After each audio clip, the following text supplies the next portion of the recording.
The moment Elena Whitmore untied the ribbon on the small box, her hands went cold before she understood why. She had married the Duke of Ashford only 2 hours earlier, in a church filled with people she barely knew, standing beside a man she had spoken to only twice in her life. Her father had arranged the match to settle a debt she did not fully understand, and she had accepted it the way she accepted most things in her life, with quiet obedience and a smile that hid everything underneath.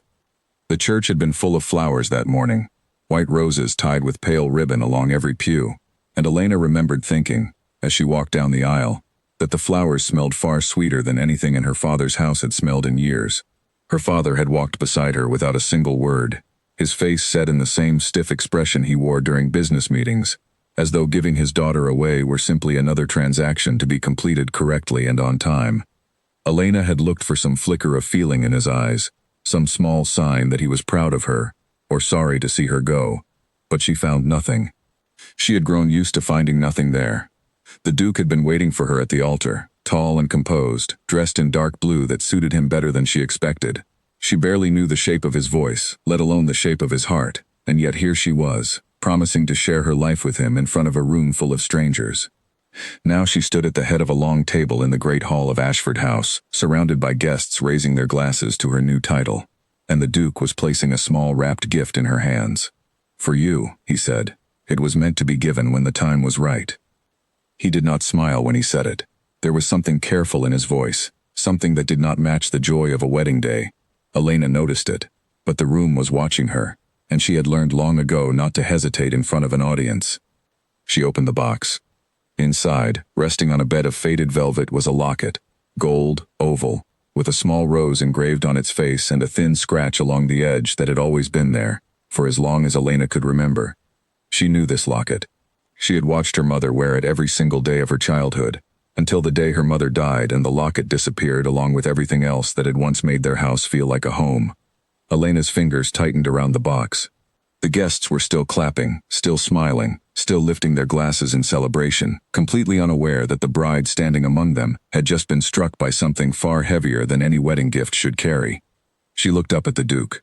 His expression gave nothing away, but his eyes held hers for a moment longer than necessary, as if he were waiting to see what she would do.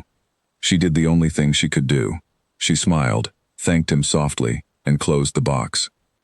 But inside, a single question had already taken root, one that would not let her rest that night, or any night after. How did her husband come to own something that belonged to her mother, something Elena had believed was lost forever? The wedding breakfast continued around her in a blur of toasts and polite conversation. Elena answered questions she did not remember being asked, laughed at jokes she did not hear, and all the while her mind circled back to the locket now sitting in her lap, hidden beneath the folds of her wedding dress. She thought of her mother, Margaret, a woman who had died when Elena was only 7 years old. Elena's memories of her were thin and scattered, the kind of memories that fade a little more each year no matter how hard a person tries to hold on to them. A soft voice singing in the evening, hands that smelled of lavender, a locket that never left her mother's neck, day or night, as though it held something too important to ever set down. Elena remembered sitting on her mother's lap as a small child, reaching for the locket with curious fingers, and her mother gently guiding her hand away, saying only that it was not a toy, that it held something precious that needed to be kept safe. At the time, Elena had imagined a portrait inside, or perhaps a curl of her own baby hair, the kind of small keepsake other mothers kept in similar lockets. She had never once thought to ask what it truly held, and now, 20 years later, she wished more than anything that she had. Her mother had been a quiet woman, gentle in a way that made the house feel warm even on the coldest winter evenings. She had come from a family Elena knew almost nothing about, a subject her father refused to discuss even when Elena was old enough to ask direct questions. Whenever Elena brought up her mother's past, her father would change the subject so quickly and so completely that Elena eventually stopped asking altogether, filing the silence away as simply one more thing she was not permitted to understand. After her mother's death, Elena's father had grown distant and cold. Burying himself in business matters Elena was never allowed to ask about. The locket, along with most of her mother's belongings, had simply vanished. Elena had assumed, as a child does, that grief had made her father give everything away, unable to look at reminders of the wife he had lost. She had never once imagined that the locket had traveled instead into the hands of a family she had never met, kept safe in a house she would only enter as a bride 20 years later. When the breakfast finally ended and the guests began to take their leave, Elena found a quiet moment near the tall windows of the hall, away from the crowd. The Duke approached her there, his hands clasped behind his back, his posture stiff in the way of a man choosing his words with great care. "You recognized it," he said. "It was not a question." "It was my mother's," Elena answered, keeping her voice low and even. "She wore it every day until she died. I have not seen it since I was 7 years old." The Duke was quiet for a moment. Somewhere behind them, a servant cleared away empty glasses, and the sound of laughter drifted in from another room. "I did not know its full history when I gave it to you," he said finally. "I was told only that it belonged in this family, and that it should be given to my wife on our wedding day. I did not know it had come from yours." Elena studied his face, searching for any sign of deception, but found only the same careful stillness he had worn throughout the ceremony. It occurred to her, not for the first time that day, how little she truly knew about the man she had just promised her life to. "Then who told you to give it to me?" she asked. "My father," the Duke said. "Before he died, he left instructions that this locket was to be given to my bride on our wedding day, whoever she might be. I never questioned why. I assumed it was simply a family tradition." Elena's breath caught. The old Duke, the man who had died nearly 2 years earlier, the man Elena had never met, had somehow known that this locket, her mother's locket, belonged with whoever became his son's wife. That was not tradition. That was intention. "I want to know how your father came to have it," Elena said. "I want to know everything." The Duke's jaw tightened, and for the first time since Elena had met him, something like guilt flickered across his face before he could hide it away. "I will explain everything in time," he said. "Tonight is not the night for it." Elena wanted to push further, to demand answers immediately, but the sound of approaching footsteps reminded her that they were still standing in a room full of people who expected nothing but joy from a new bride and groom. She swallowed her questions and let the Duke lead her back into the celebration, the locket still hidden beneath her dress, pressing against her skin like a small, cold weight she could not ignore. The rest of the evening passed in a haze. Elena smiled when she was expected to smile. She danced when she was expected to dance. She accepted congratulations from strangers who called her Duchess with a warmth she could not return, because her mind was somewhere else entirely, turning over the same unanswered question again and again. How did her mother's locket end up in the hands of a duke she had never met, only to be passed down to the son who would one day marry her? It was not until very late that night, after the guests had gone and the house had grown quiet, that Elena finally sat alone in the room that was now hers. She opened the box again and lifted the locket into the candlelight, turning it slowly between her fingers. The clasp was stiff with age, but it still opened, just as it always had. Inside, where Elena expected to find a small portrait or a lock of hair, there was instead a tiny folded piece of paper, so old and thin it nearly tore as she unfolded it. The ink had faded, but a few words were still legible. A name, not her mother's name, and not her father's. A name Elena had never heard before in her life. She sat very still, staring at the paper in her hands, aware that whatever answer waited behind that name, it would change everything she thought she knew about her mother, her marriage, and the man she had just promised to spend her life beside. Somewhere down the hall, a door closed softly, and Elena realized she was no longer alone in the house with her questions. She was alone in the house with secrets that were only just beginning to surface, secrets that had been waiting, patiently, for 20 long years. She folded the paper carefully and placed it back inside the locket, then closed the clasp and held it tightly in her palm. Tomorrow, she decided, she would begin looking for the truth, whatever it cost her, whatever it revealed about the man she had married or the mother she had lost. Elena was no longer willing to smile politely and let the silence continue. She thought of her father, sleeping soundly in his own house across town, believing perhaps that he had finally settled his debts and secured his daughter's future. She wondered if he knew anything about the name folded inside that locket, or if this secret belonged entirely to the Ashford family, hidden away long before her father ever arranged this marriage. Either way, Elena understood that her life had changed twice that day, once when she said her vows, and again when she opened a small wrapped gift and found her mother staring back at her through 20 years of silence. The candle burned low beside her bed, and outside her window, the last carriages of wedding guests rolled away into the dark, leaving Ashford House and its new Duchess alone with the weight of a single locket and everything it had not yet told her. Morning light spilled across the unfamiliar bedroom, and for a moment Elena forgot where she was. Then she felt the weight of the locket still clutched in her hand, and everything from the night before came rushing back. She dressed quickly and made her way downstairs, determined to speak with the Duke before the day pulled him away into whatever duties awaited a man of his position. She found him in the breakfast room, already seated, a cup of tea cooling in front of him and a stack of letters he was not reading. "I want to know the name," Elena said, not bothering with a greeting. She placed the folded paper on the table between them. The Duke looked at it for a long moment before he spoke. "I don't recognize it," he said. "I told you last night, I don't know the full history of that locket." "Then find someone who does," Elena said. "Your father knew. Someone in this house must know." The Duke's expression tightened, the same careful stillness from the day before, settling over his face like a mask he had learned to wear well. "My father is dead," he said. "And he was not a man who explained himself, even to me. I intend to look into it. I ask only that you give me time." Elena wanted to argue, to insist that time was a luxury she did not feel she had, not with a name burning in her mind and 100 questions circling behind it.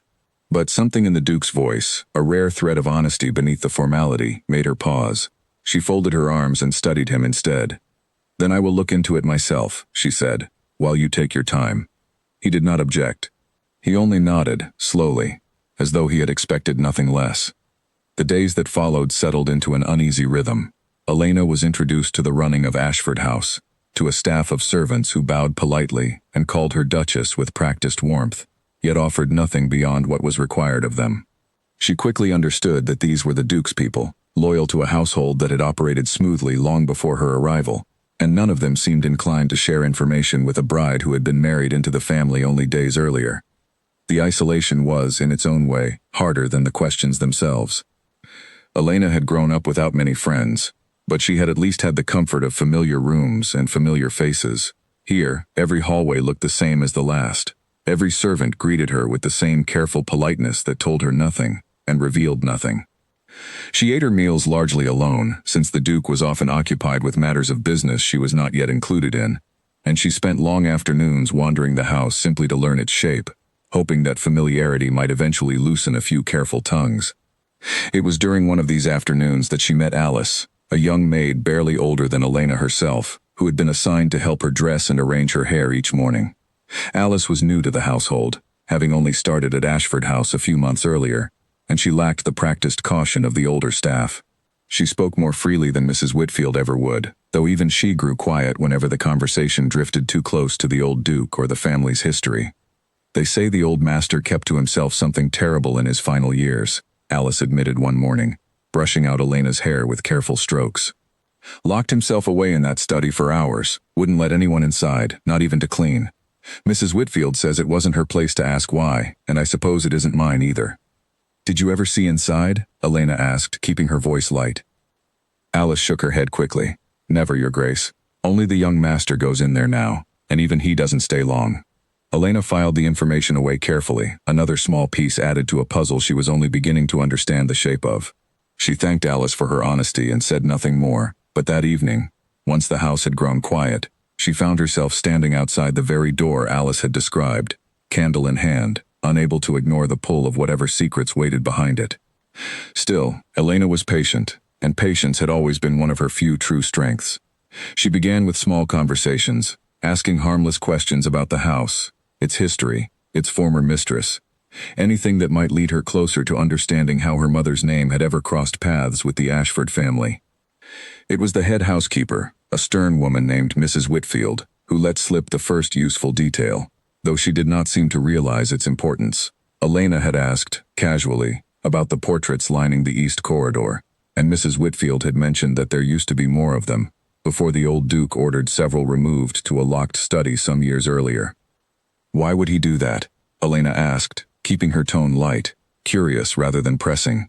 Mrs. Whitfield hesitated, clearly aware she had said more than she intended. "I couldn't say, Your Grace. The old Duke kept many things to himself in his final years." Elena did not push further, but she remembered the location of that study, and that same evening, once the household had quieted and the Duke had retired to his own wing, she made her way there with a single candle lighting her path. The door was locked, as she expected, but Elena had spent enough of her childhood learning to manage locks that gave her trouble, mostly on cabinets her father preferred to keep closed. It took her longer than she would have liked, working carefully with a thin hairpin in the dim light of the corridor, but eventually the lock gave way with a soft click, and she slipped inside. The study smelled of dust and old paper, undisturbed for what looked like years. Elena lifted her candle and let its light fall across the room, revealing shelves of ledgers, stacks of correspondence, and, propped against the far wall, several framed portraits turned to face away from the room, as though someone had wanted them hidden rather than simply removed. Her hands trembled slightly as she turned the first one around. It was not her mother. It was an older woman, dressed in the fashion of decades past, with sharp eyes and a proud expression that gave nothing of warmth away. Elena set it aside and turned the next. The second portrait made her breath catch entirely. It was a young woman, painted many years earlier, standing beside a garden wall with soft light falling across her face.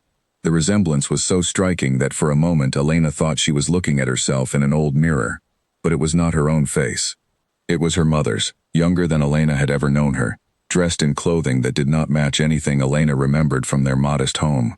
She sat down slowly on the edge of a nearby chair, still holding the candle, staring at the portrait until the flame began to flicker dangerously low. The young woman in the painting wore an expression Elena had never once seen on her mother's face during the years they shared.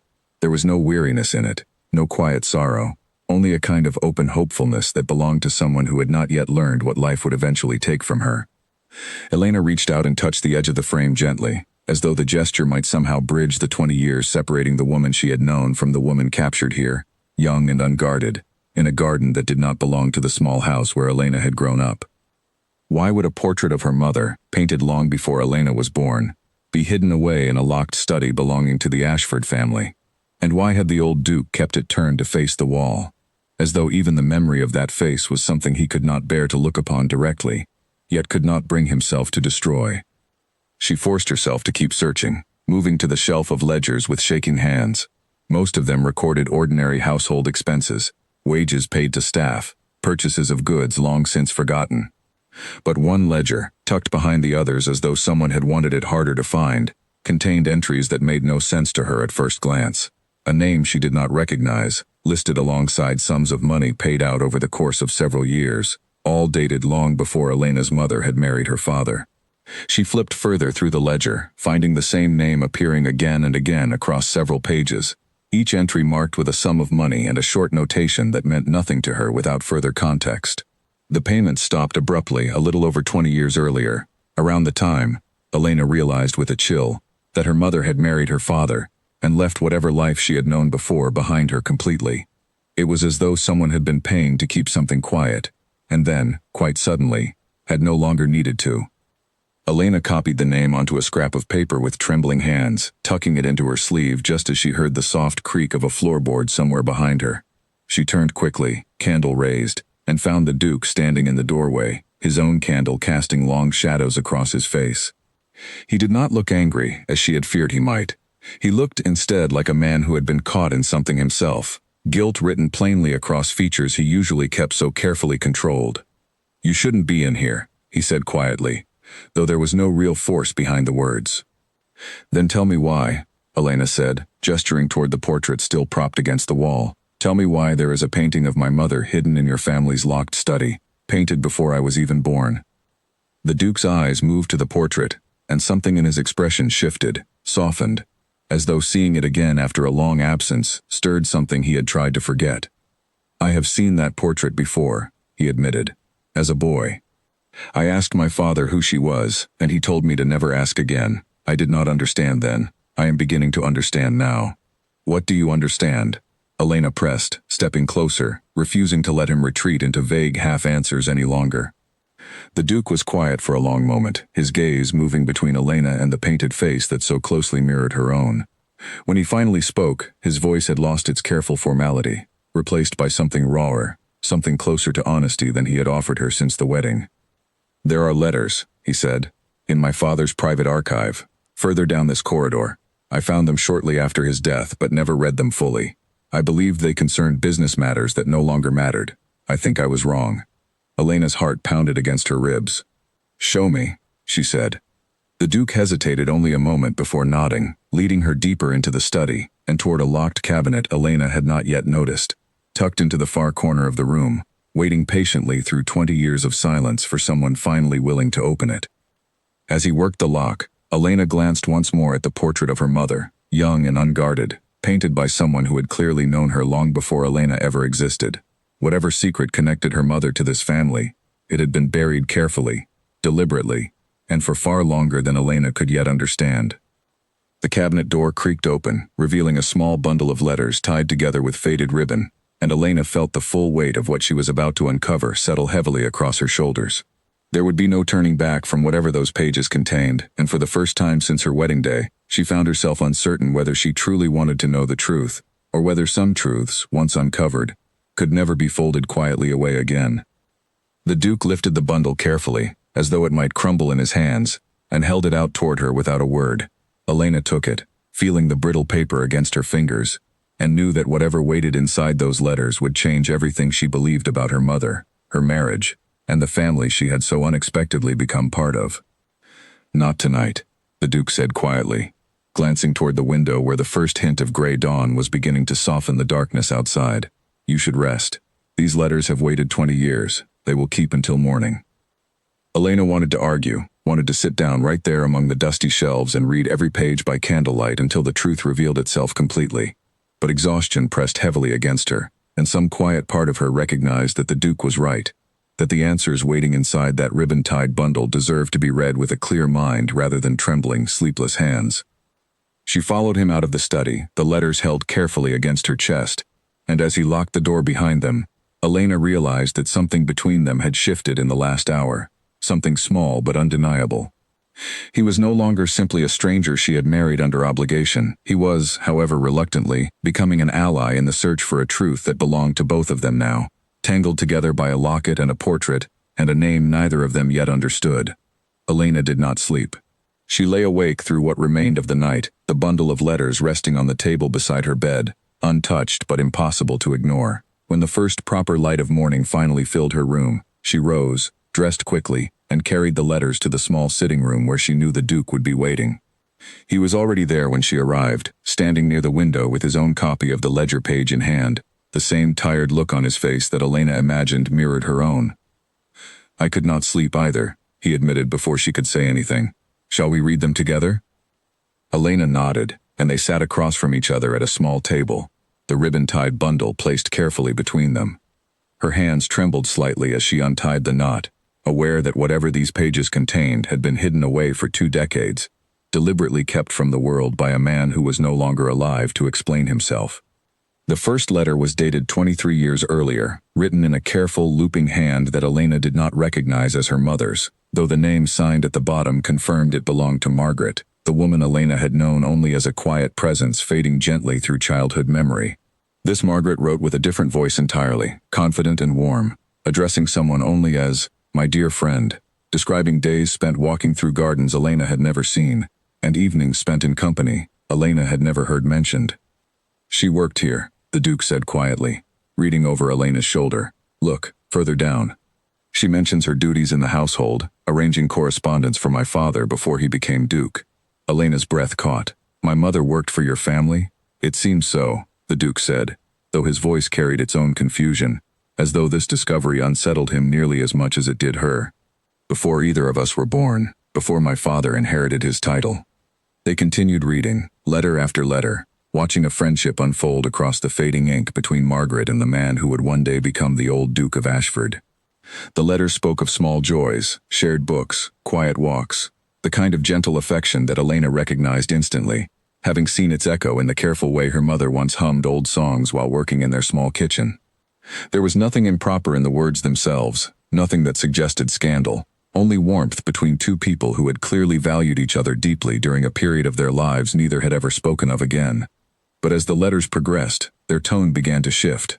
The warmth remained, but a new thread of worry crept into Margaret's words, mentions of someone else in the household who seemed increasingly unhappy with the friendship, someone whose name appeared with growing frequency and growing bitterness.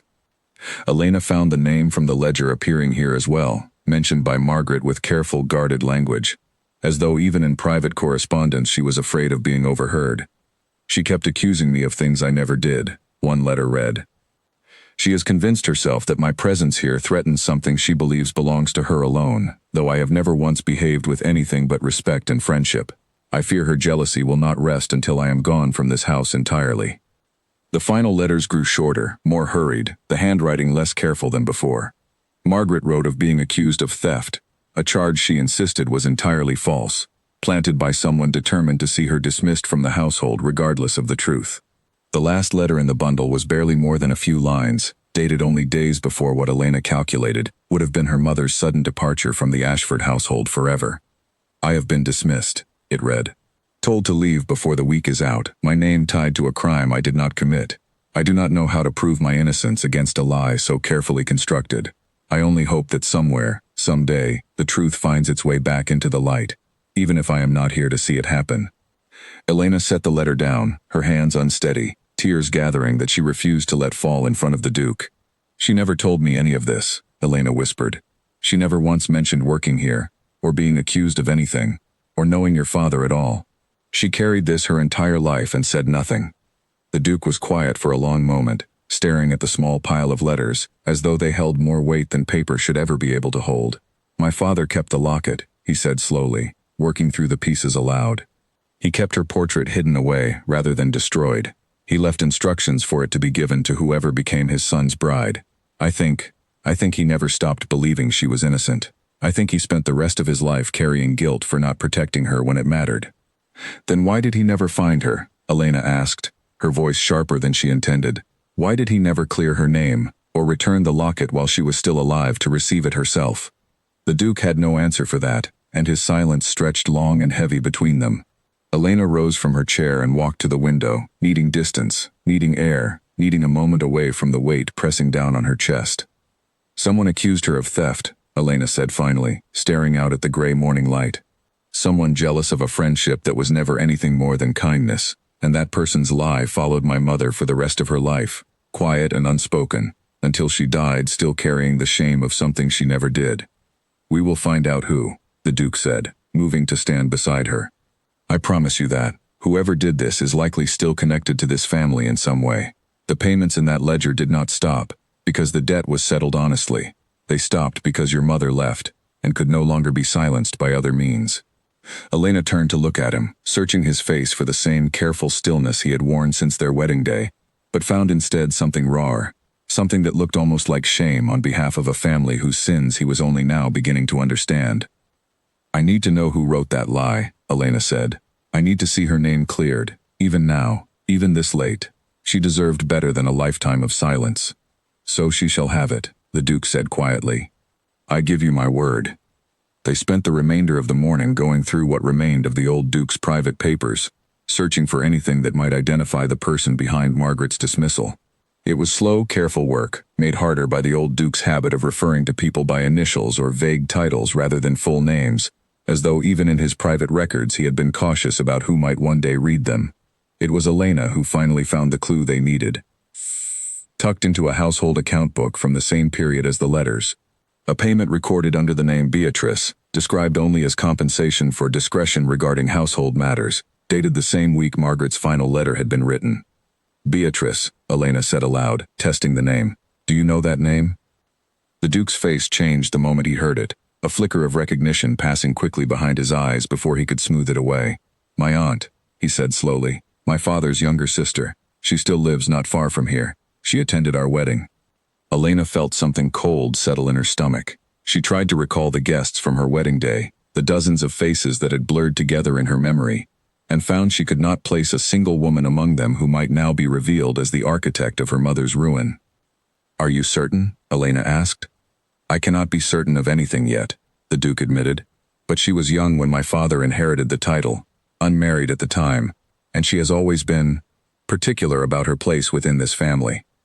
If she believed a friendship between my father and a household employee threatened her position in some way, I would not put it past her to have acted on that fear." Elena thought back to the letters, to Margaret's careful description of someone convinced that her presence threatened something she believed belonged to her alone. A sister's fear of losing her brother's attention and protection to an outsider was not so different from jealousy over anything else. It was, Elena realized, a painfully human motive for a cruelty that had shaped the entire course of her mother's life. "I want to speak with her," Elena said. The Duke hesitated.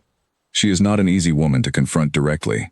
She has spent years cultivating respect within certain circles, and she will not welcome accusations. especially not from a new bride she has met only once. I do not care what she welcomes, Elena said, surprising herself with the steadiness in her own voice. She took something from my mother that can never fully be returned, her reputation, her peace, perhaps even years of happiness she might have had if she had not spent her life carrying an unjust shame. I will not let that go unanswered simply because confronting it might be uncomfortable for the person responsible. The Duke studied her for a long moment, and something in his expression shifted again, this time into something closer to respect than she had seen from him before. Then we will need proof stronger than a name in an account book, he said. My aunt is clever, and she will deny everything unless we can show her we already know the truth beyond any doubt. Elena nodded, already turning her mind toward the problem, toward every letter and ledger entry they had uncovered so far, searching for the thread that would tie it all together completely. There must be more, she said. Whoever wrote the lie that got my mother dismissed, there would have been some record of the accusation itself, not just the payment made to keep it quiet afterward. If we can find that, if we can find proof of what she was actually accused of and show it was fabricated, no one will be able to deny the truth any longer. The Duke nodded slowly, already moving back toward the shelves of ledgers and correspondence still waiting to be searched. Then we keep looking, he said, together, this time. They spent hours combing through box after box of old records, most of them dry and unremarkable, household accounts and correspondence about matters long since forgotten. Elena's eyes grew tired from squinting at faded handwriting, and more than once she thought they had reached a dead end, that whatever proof once existed had long since been destroyed by someone careful enough to cover their tracks completely. It was the Duke who suggested they speak with Mrs. Whitfield directly. She has served this family for over 30 years, he said. If anyone remembers what happened during that time, it would be her. Mrs. Whitfield was summoned to the study, and Elena watched the older woman's face carefully as she entered, searching for any sign of what she might know. The housekeeper's eyes moved briefly to the portrait still propped against the wall, and something in her expression tightened, as though she had been waiting a long time for someone to finally ask the right questions. You remember her, Elena said gently. Margaret, my mother. Mrs. Whitfield was quiet for a long moment, her hands folding carefully in front of her apron. I was young then, she admitted finally, new to service myself. I remember a woman who was kind to everyone, staff included, which was rare enough in this house even then. I remember the day she was dismissed, and I remember thinking it did not sit right with me, though it was not my place to say so at the time. Do you remember what she was accused of? The Duke asked. Theft, Mrs. Whitfield said.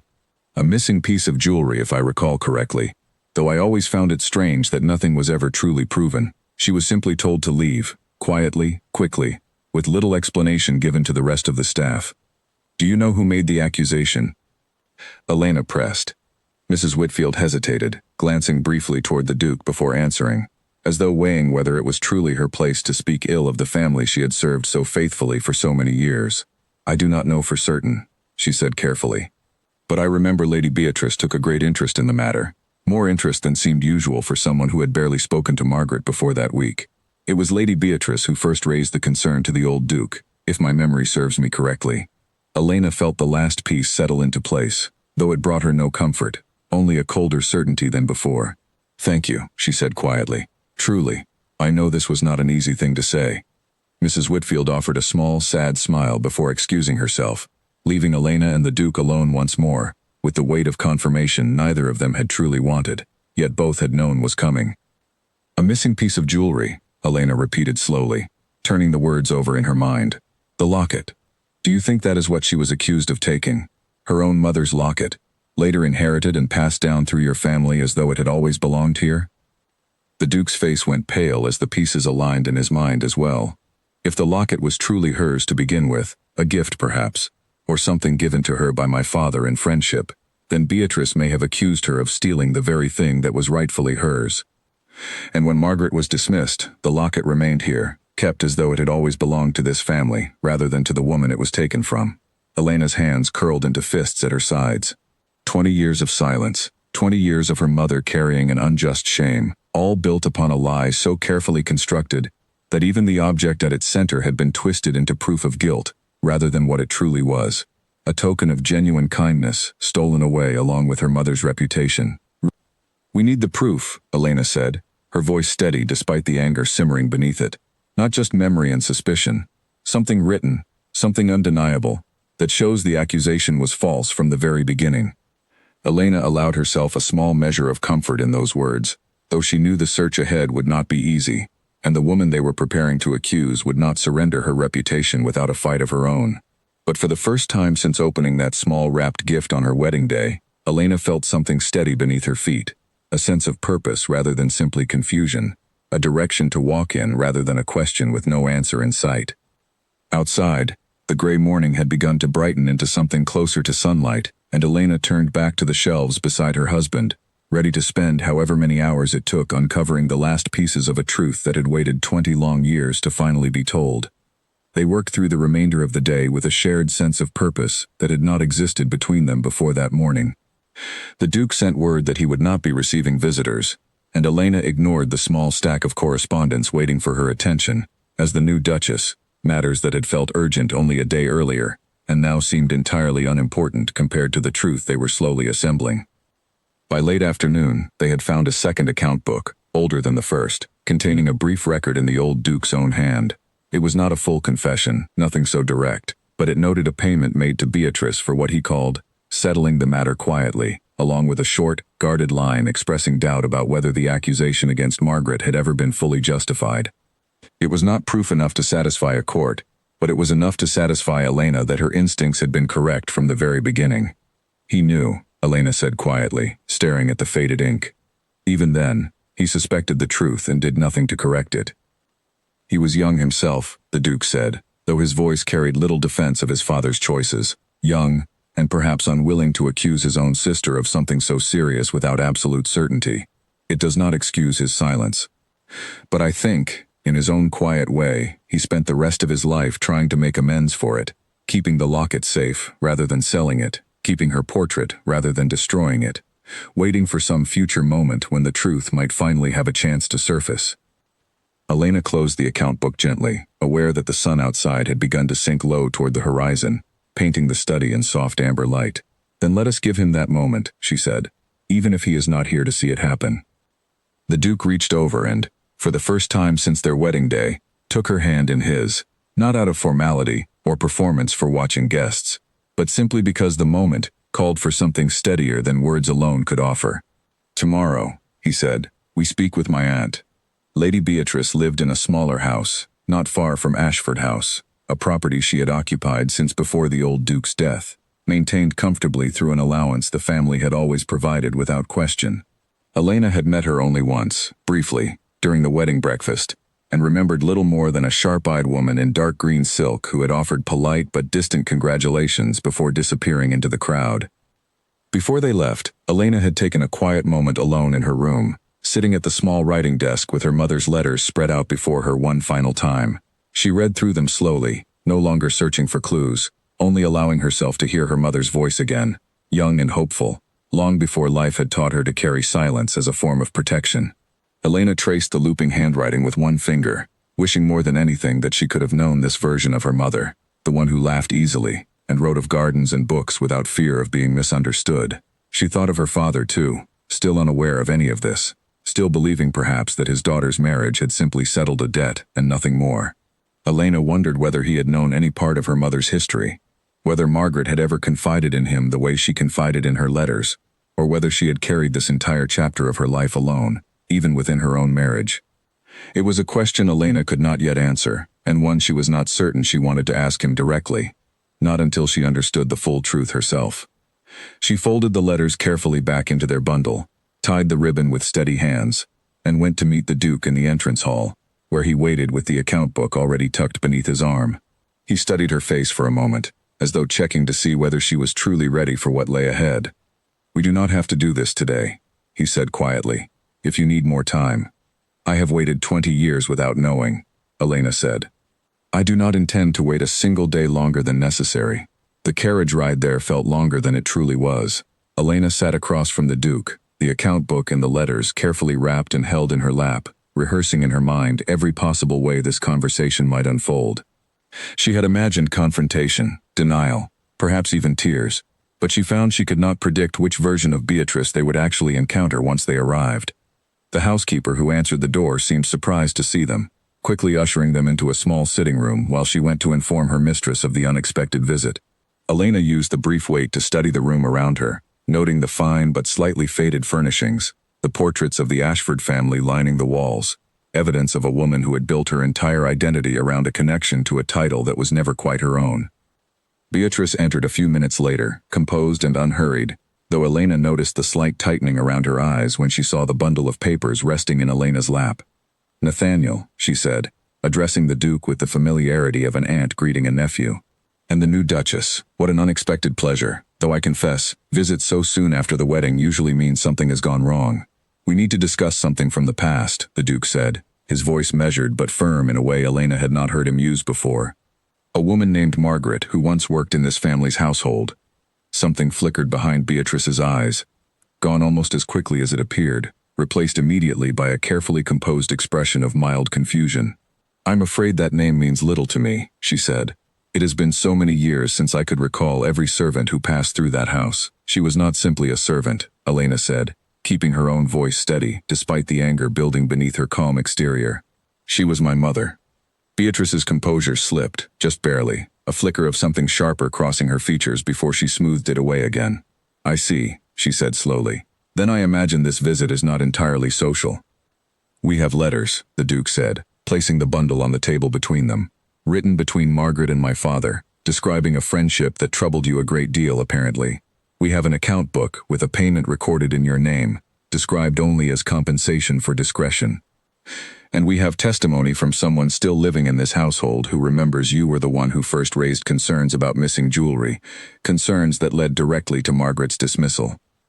Beatrice's hands folded tightly in her lap, her knuckles whitening slightly, though her voice remained carefully controlled. "You are accusing me of something quite serious, Nathaniel, based on old letters and the memory of a housekeeper who was barely more than a child at the time. I am asking you to explain yourself," the Duke said. "Nothing more, nothing less. If there is an innocent explanation, I would welcome hearing it." Beatrice was silent for a long moment, her gaze moving between Elena and the Duke, weighing, calculating, searching perhaps for some way out of a corner she had clearly not expected to find herself in. "She was taking my brother's attention," Beatrice said finally, her voice dropping into something colder, harder than the polite tone she had greeted them with. "Every day, more time spent with her, less time spent on matters that actually mattered to this family. I warned him it would end badly, that people would talk, that her closeness to him threatened everything our family had worked to build. He would not listen, so I found another way to ensure she left."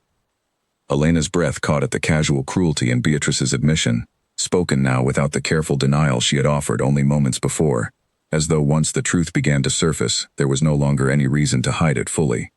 "You lied," Elena said. "You accused an innocent woman of theft, ruined her reputation, and forced her out of this house, simply because you were afraid of losing your brother's attention." "I protected this family," Beatrice said sharply, straightening in her seat.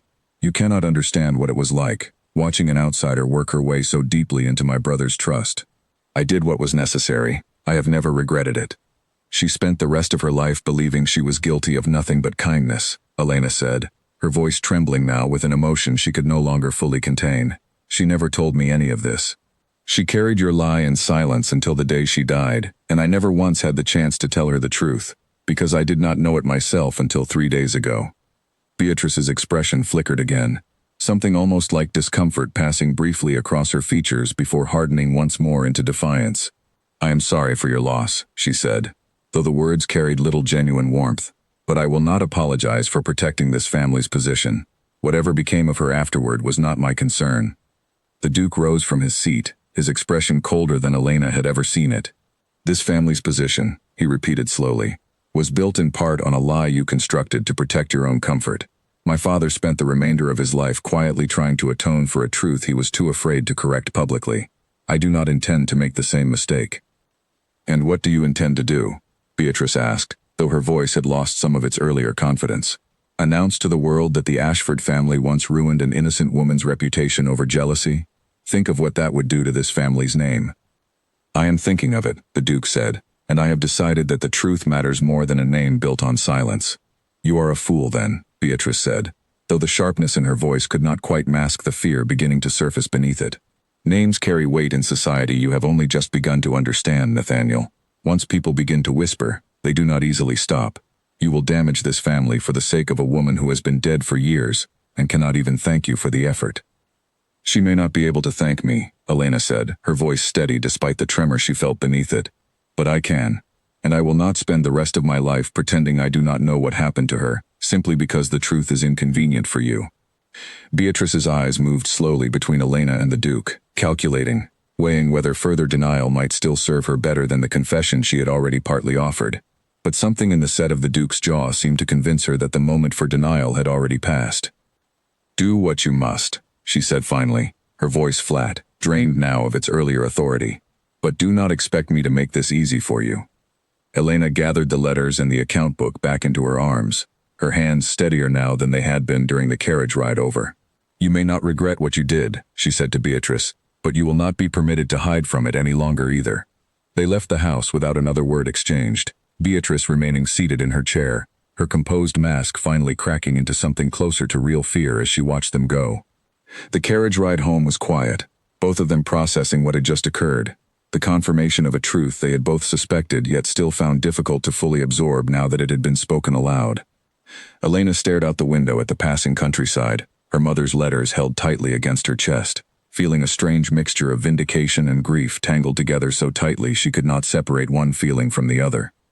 She thought of her mother receiving the news of her dismissal, alone and frightened, with no one to speak in her defense and no way to prove her innocence against a lie so carefully placed by someone with far more power and standing than she had ever possessed.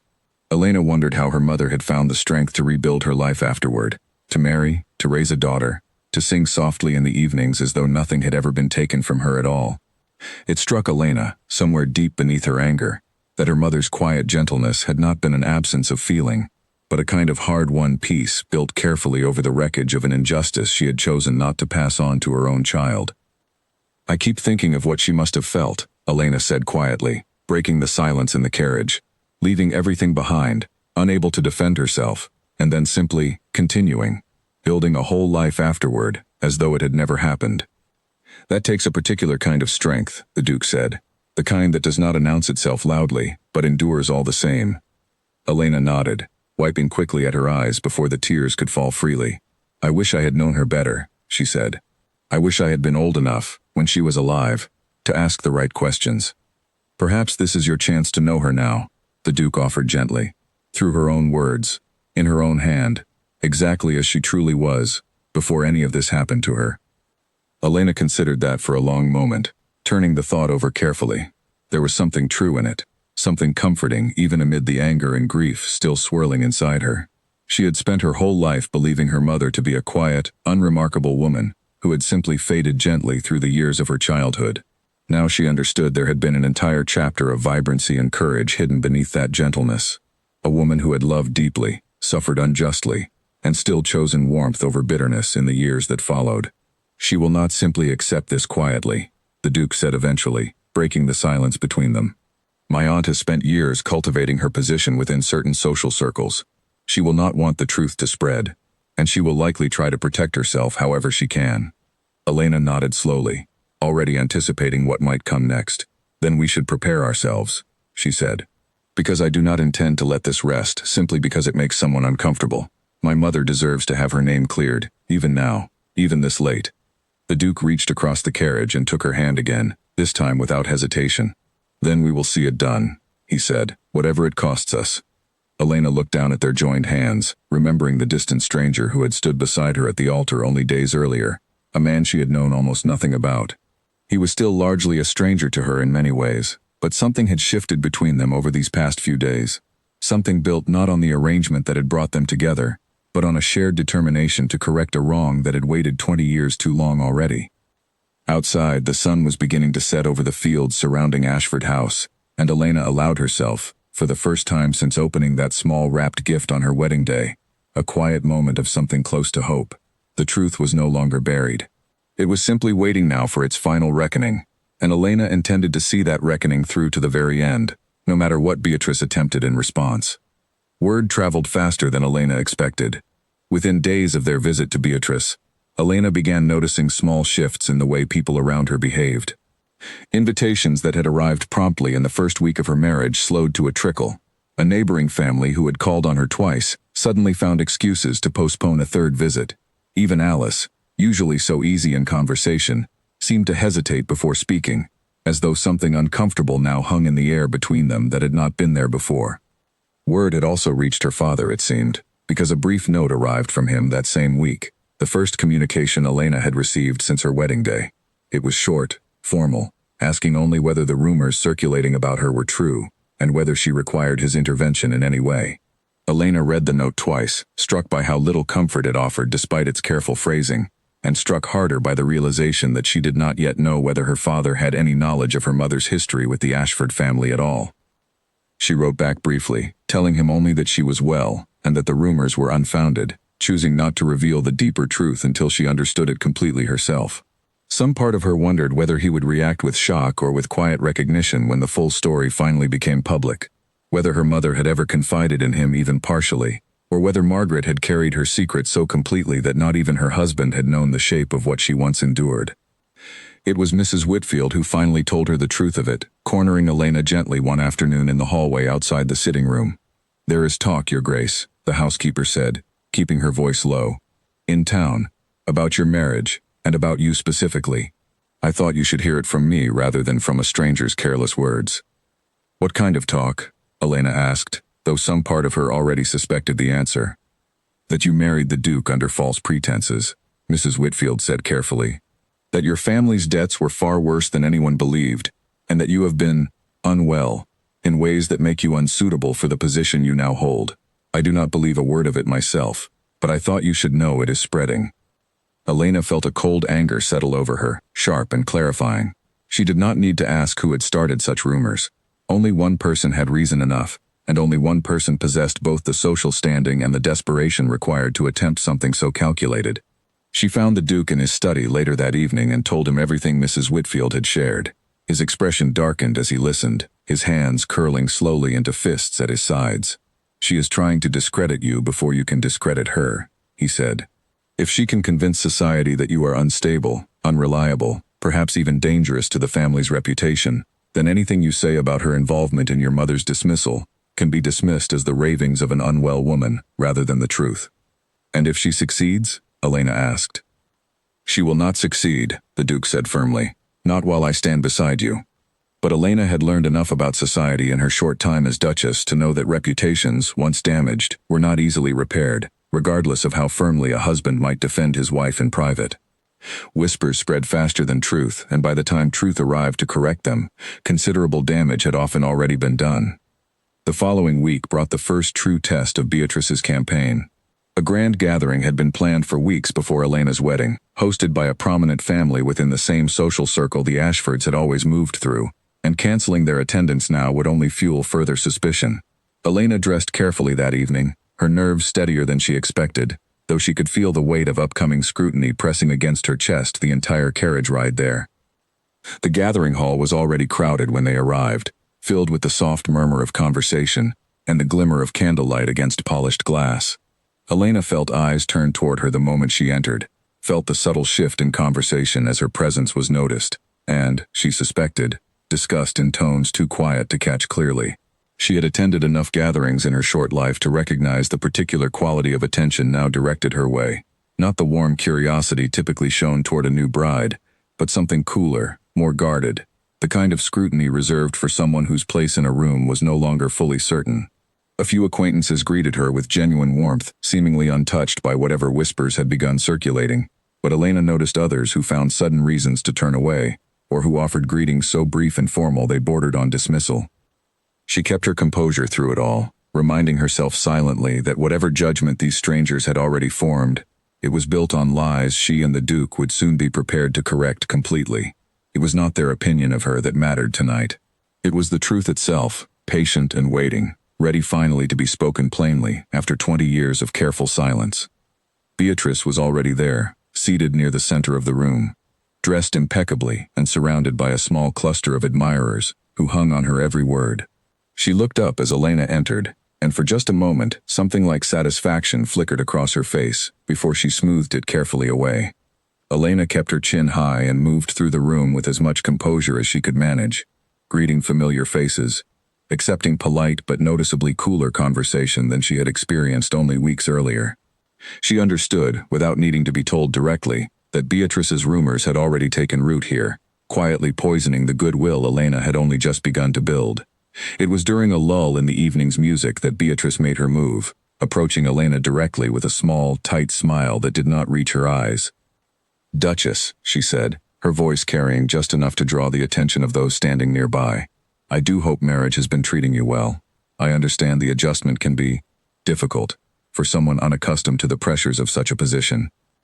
Elena recognized the trap immediately, understood that Beatrice intended to provoke some visible reaction, some flash of anger or distress that could later be pointed to as evidence of instability.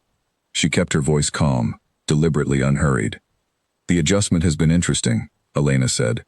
"I have learned a great deal these past weeks, about my husband's family, and about people within it I did not expect to learn quite so much about, so quickly." Something flickered across Beatrice's composed expression, a flash of unease quickly hidden away.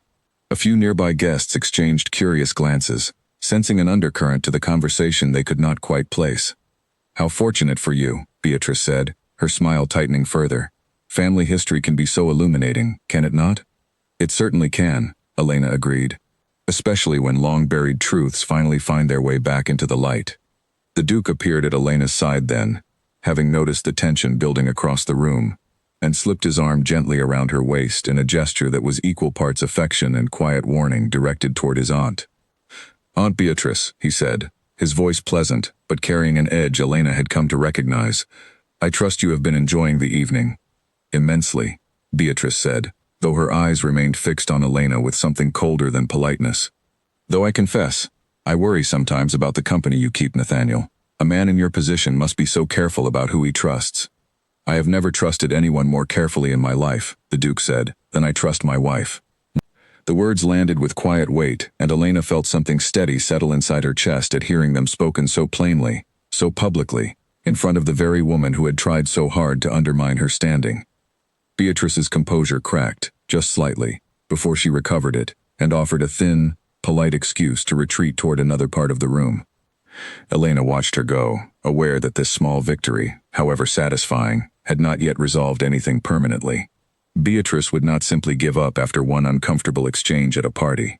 Someone so determined to protect her own reputation would not surrender it without a far larger fight. That larger fight arrived only 2 days later, in the form of a formal letter delivered to Ashford House, addressed not to Elena or the Duke, but to several prominent families within their social circle. Elena learned of its contents only after the Duke received a visit from a concerned acquaintance who felt obligated to warn him personally. The letter, apparently written and circulated by Beatrice under a carefully vague signature, suggested that Elena's family had a history of instability, that her recent behavior since the wedding had raised concerns among the household staff, and that certain unnamed sources questioned whether the marriage itself had been entered into under honest circumstances from the very beginning.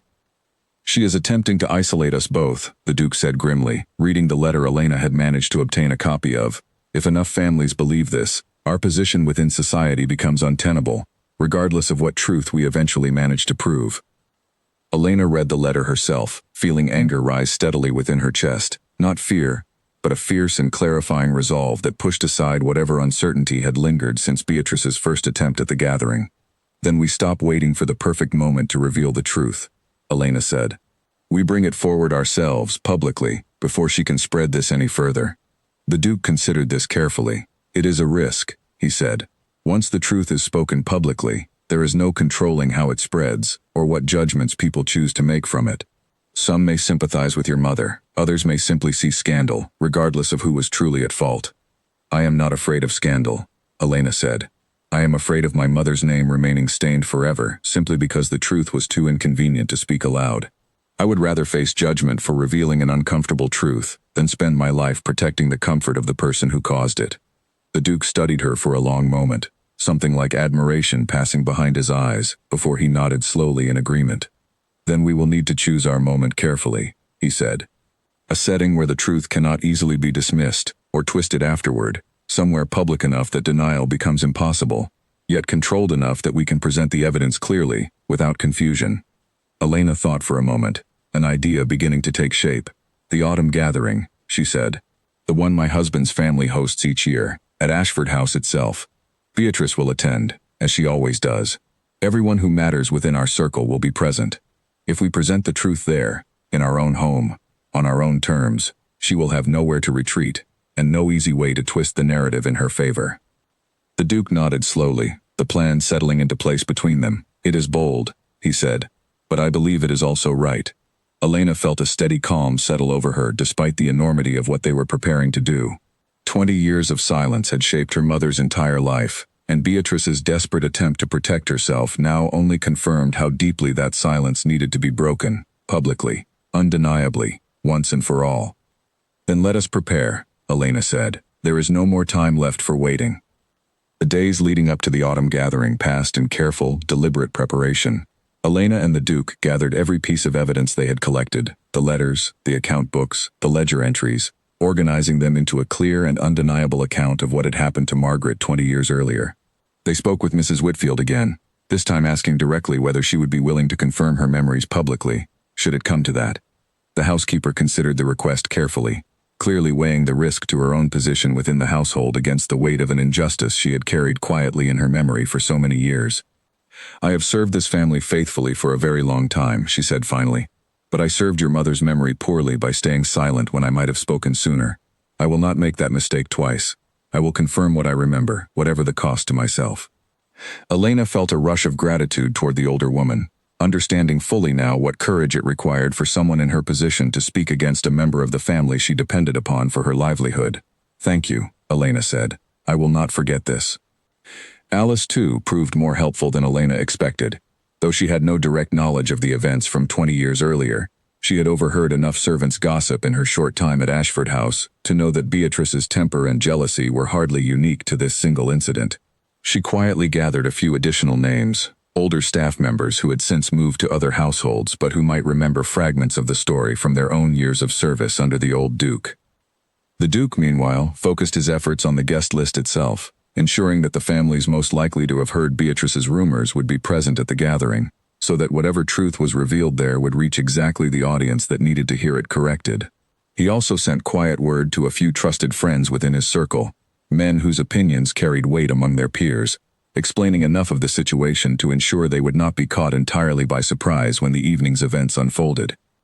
Elena spent long hours reading through her mother's letters again and again, not merely searching for evidence now, but memorizing the shape of her mother's voice, preparing herself to speak Margaret's story aloud in a room full of strangers without breaking beneath the weight of it.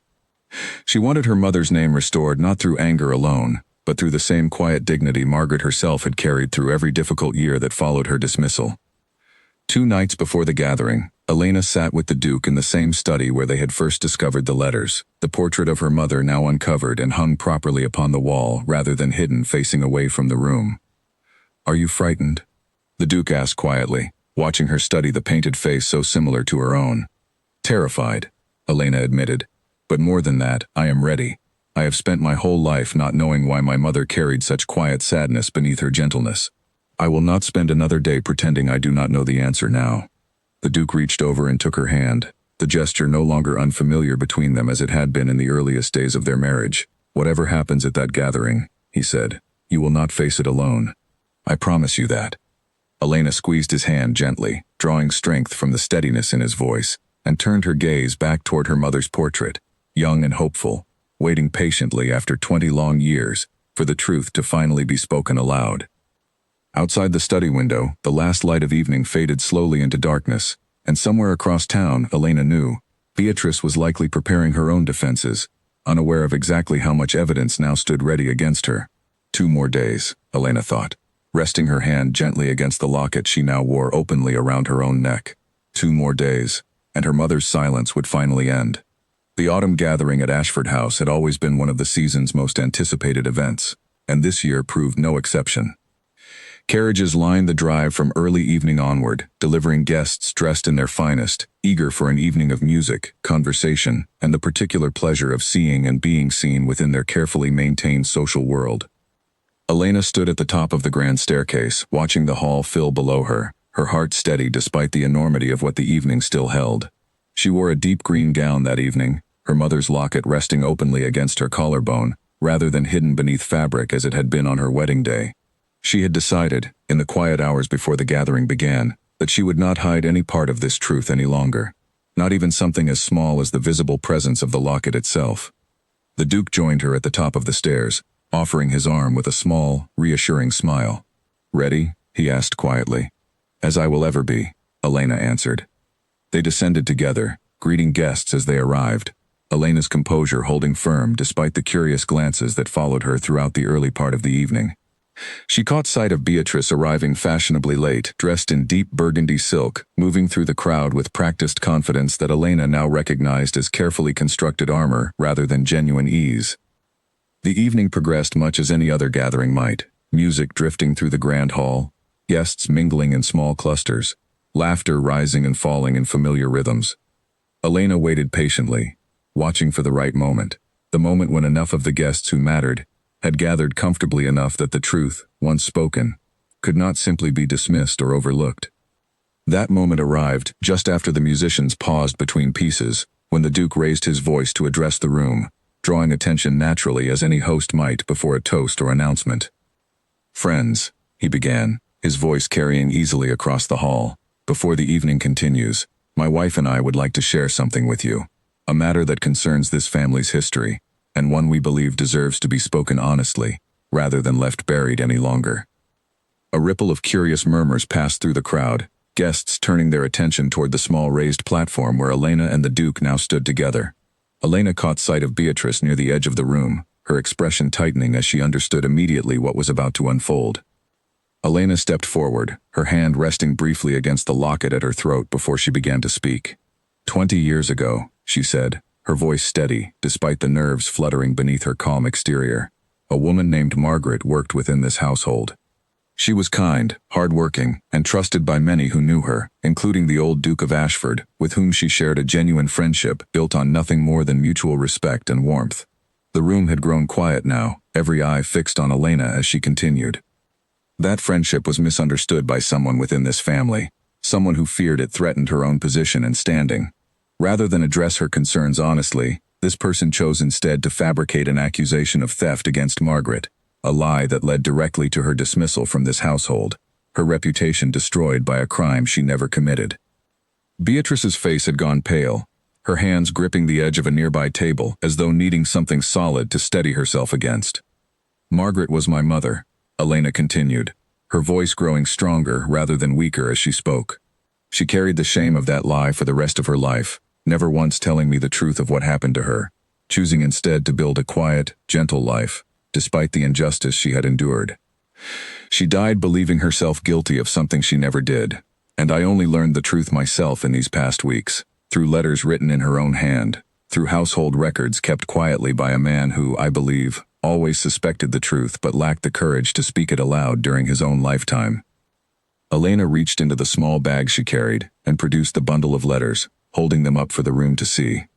"These letters prove my mother's innocence beyond any reasonable doubt," she said, "and they prove, just as clearly, who was responsible for the lie that destroyed her reputation."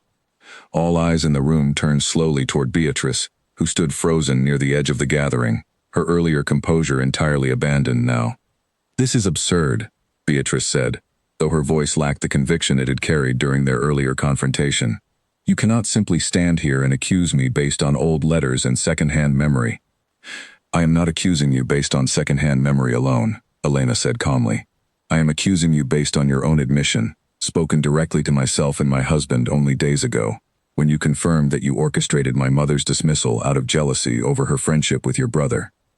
A collective gasp moved through the gathered guests, and Elena watched as Beatrice's face shifted rapidly, through denial, panic, and finally something closer to resignation, as she realized the weight of witnesses now surrounding her.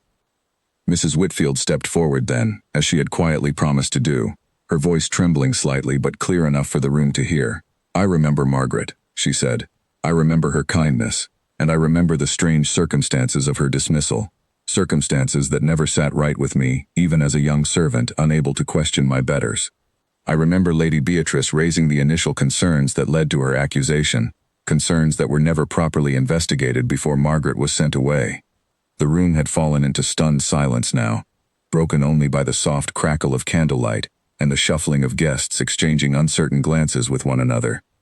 Beatrice's composure finally shattered completely. "I did what was necessary to protect this family," she said, her voice rising sharply, drawing further attention from every corner of the hall. "You cannot understand the pressures I faced, watching my brother grow so attached to someone so far beneath our station." "She was a person," Elena said quietly, though her voice carried clearly across the silent room. "Not a threat to be eliminated. Whatever pressures you believed you faced, they did not give you the right to destroy an innocent woman's life, simply to preserve your own comfort." Beatrice had no response to offer. She stood alone now, the small cluster of admirers who had surrounded her earlier in the evening having quietly drifted away, leaving her isolated in the center of a room full of people who now understood exactly what she had done, both 20 years earlier, and in the recent weeks of rumor and slander she had spread against Elena herself. The Duke stepped forward finally, his voice firm and clear as he addressed both his aunt and the assembled guests.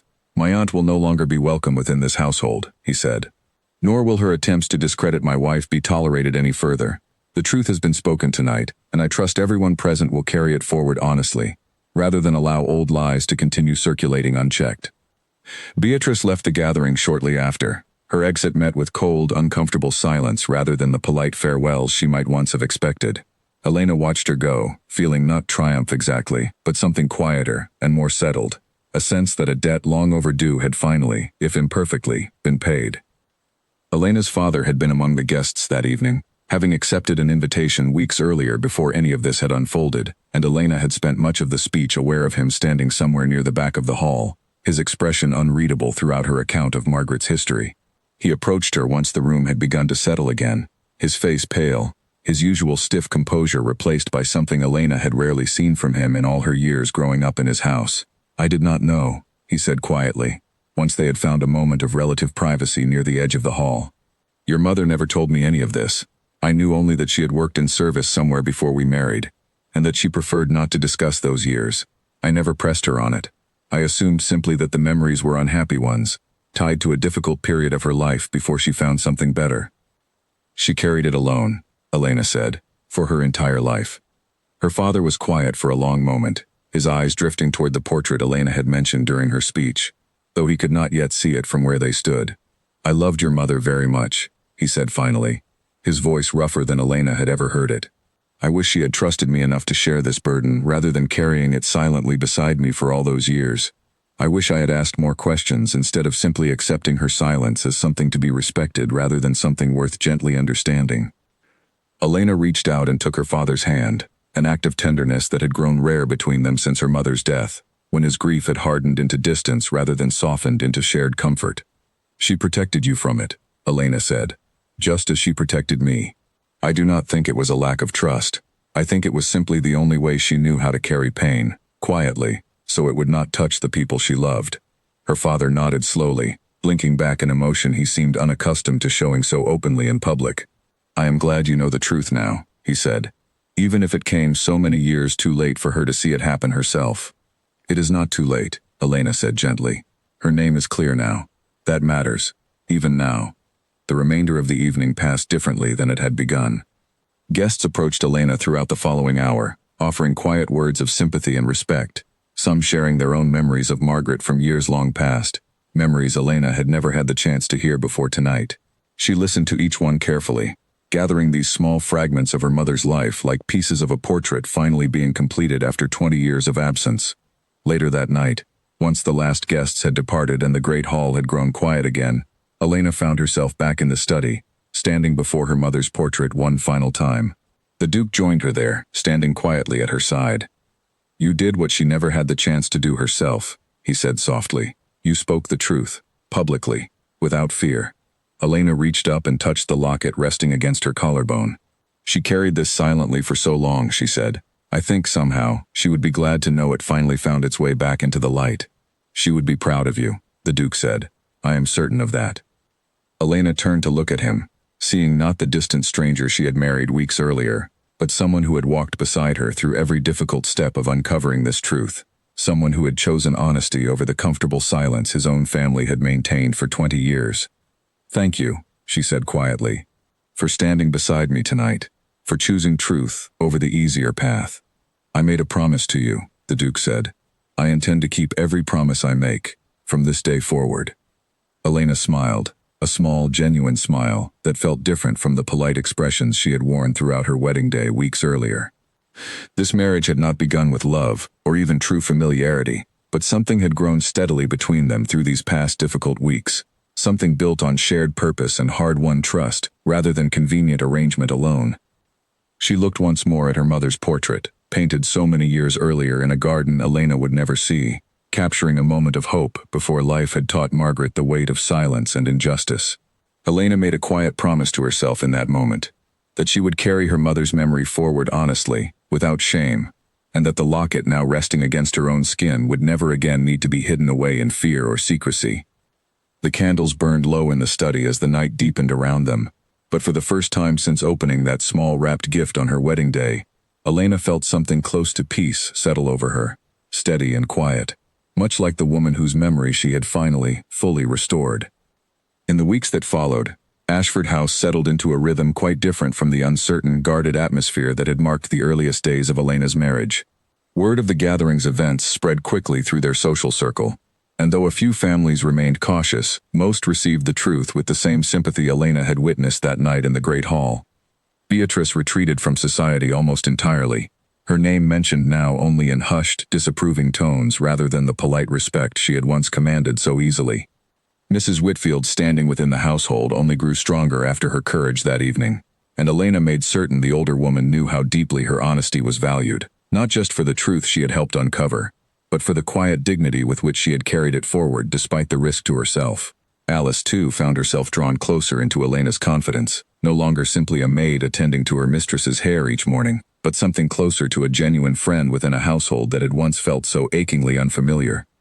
Elena's father visited more frequently after the gathering, their relationship slowly softening into something warmer than the careful distance that had defined most of Elena's childhood.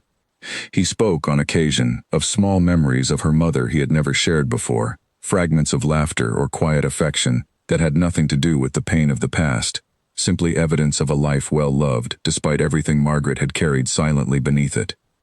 One evening, several weeks after the autumn gathering, Elena sat at the long table in the smaller family dining room, the locket resting comfortably against her collarbone, as it now did every day, no longer hidden, no longer a source of confusion or fear.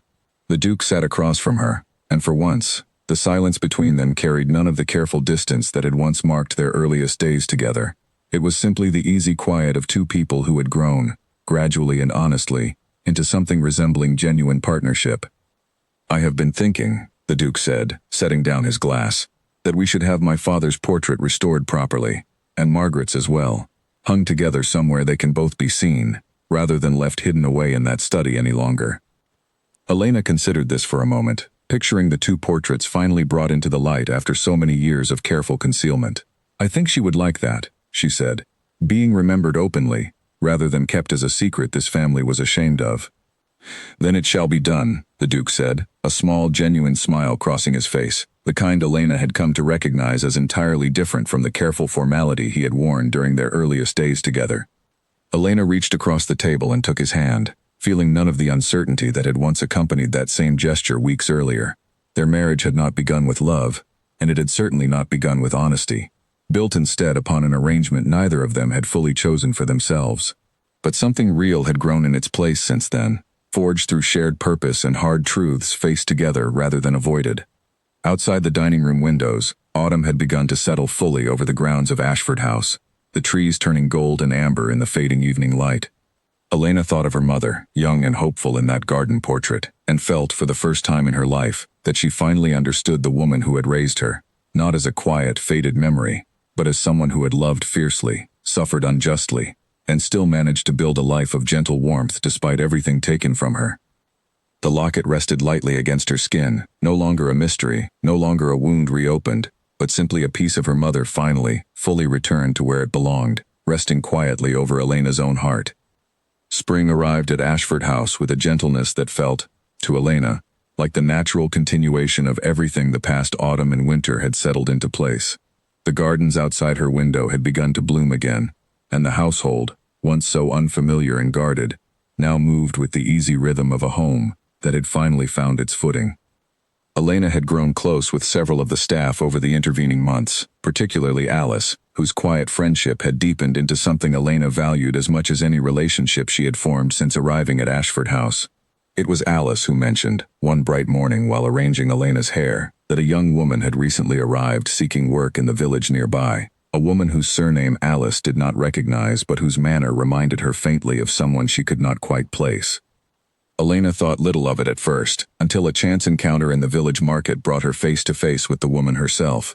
She was perhaps a few years older than Elena, dressed simply, with a quiet dignity in her bearing that struck Elena immediately, though she could not say why. Their conversation was brief and polite, the kind of small exchange strangers share while examining the same stall of ribbon and lace, but something in the woman's eyes lingered in Elena's mind long after they parted ways. It was not until later that evening, while reviewing some of her mother's older letters once more, that Elena noticed a name mentioned briefly in passing. A friend Margaret had written of fondly during her time working in the Ashford household, someone she described as a kindred spirit among the household staff. The name matched closely enough to the woman Elena had met in the village that curiosity refused to let the matter rest. She returned to the village a few days later, seeking out the woman properly this time, and learned that her name was Charlotte, and that she was, in fact, the granddaughter of that very friend Margaret had once written about so warmly. Charlotte's grandmother had passed away years earlier, but she had spoken often, in her final years, of a dear friend from her youth named Margaret, a friend whose sudden disappearance from the household had troubled her for the rest of her life, though she never learned the full reason behind it. Elena felt something settle warmly in her chest at this unexpected connection, a small thread linking her mother's hidden past to the present in a way she had not anticipated. She invited Charlotte to Ashford House the following week, and together they spent an afternoon exchanging what fragments of memory and letter each of them possessed, piecing together an even fuller picture of the friendship Margaret had once shared with someone beyond the walls of the Ashford household itself. "My grandmother always believed something unjust had happened to her friend," Charlotte said, as they sat together in the same study where Elena had first discovered the truth months earlier. "She never stopped wondering what became of her. I only wish she had lived long enough to learn the truth was finally uncovered." "She would be glad to know it," Elena said softly, "wherever she is now." The friendship that grew between Elena and Charlotte in the months that followed became, in its own quiet way, another piece of restoration, another small thread connecting Margaret's forgotten history back into the fabric of the present. Elena found herself grateful for these unexpected connections, evidence that her mother's life, however quietly it had ended, had touched more people and left more warmth behind than the years of enforced silence had ever allowed anyone to fully appreciate. Charlotte, for her part, found steady work within the Ashford household at Elena's gentle insistence, taking on a position assisting Mrs. Whitfield with the growing responsibilities of managing so large an estate. It felt fitting to Elena, in a way she could not fully explain, that the granddaughter of her mother's closest friend should now walk the same halls Margaret had once known, no longer as a woman forced out under suspicion, but as someone welcomed freely and treated with the same warmth Margaret herself had once offered so easily to others. On quiet afternoons, Charlotte would sometimes share small details her grandmother had passed down through years of storytelling, memories of Margaret's laughter, her fondness for a particular corner of the garden where the roses grew thickest, her habit of humming softly while she worked. Each small detail felt to Elena like a gift, another fragment of the mother she had lost too young to remember fully, restored now through the careful keeping of a friendship that had outlasted even death itself. The Duke, too, continued to change in ways Elena had not expected when she first married him, under circumstances neither of them had chosen freely. He grew more open with her, more willing to share the quiet uncertainties beneath his careful composure, and Elena found herself, in turn, trusting him with thoughts and feelings she might once have kept guarded even from herself.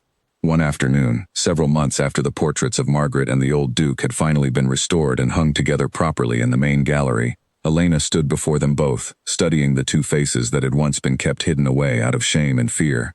The old Duke's expression, captured by the same artist who had painted her mother so many years earlier, carried a quiet melancholy Elena had not noticed before, as though even in the formal stillness of a portrait, some trace of his private guilt had managed to surface. "He never stopped thinking of her," the Duke said, joining Elena in the gallery, his eyes moving between the two portraits. "I understand that now, more than I did when we first began uncovering this truth. He carried her memory carefully, even if he lacked the courage to correct the wrong he allowed to happen." "Guilt is a strange companion," Elena said. It can keep a memory alive just as easily as love can, sometimes more persistently. The Duke nodded slowly, and for a long moment, they simply stood together in comfortable silence, studying the two portraits that had waited so long to be seen properly, side by side, without shame or secrecy standing between them. "I used to think this family's history was something to be proud of without question," the Duke said eventually.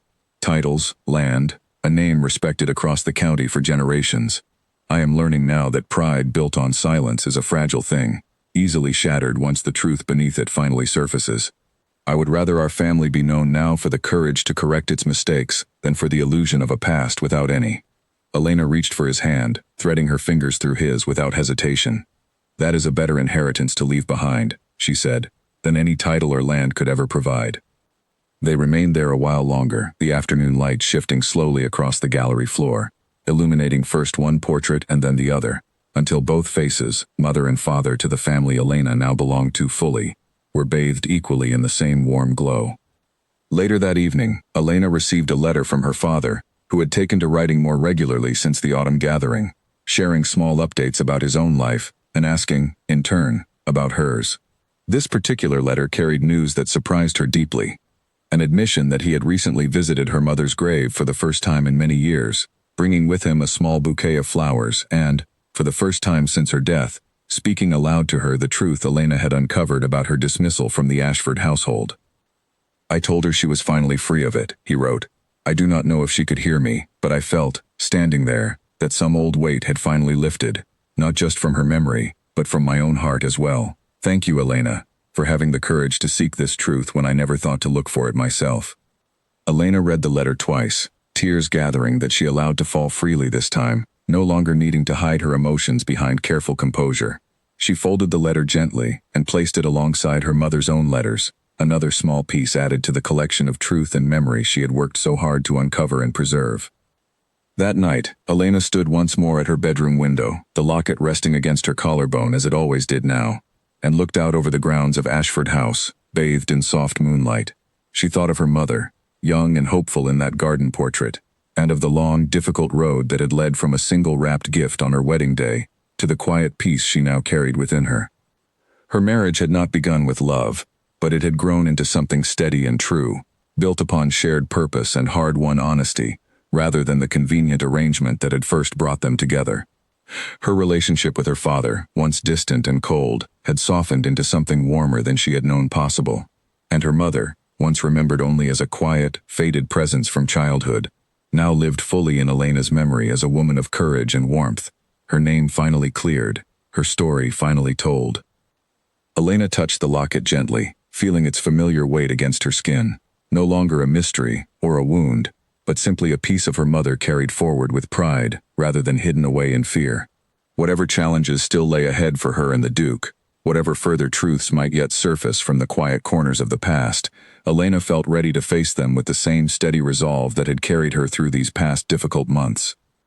Outside, the spring air carried the scent of blooming flowers through her open window, and somewhere in the quiet peace of that moment, Elena felt, at last, that her mother's long silence had finally, truly, come to an end.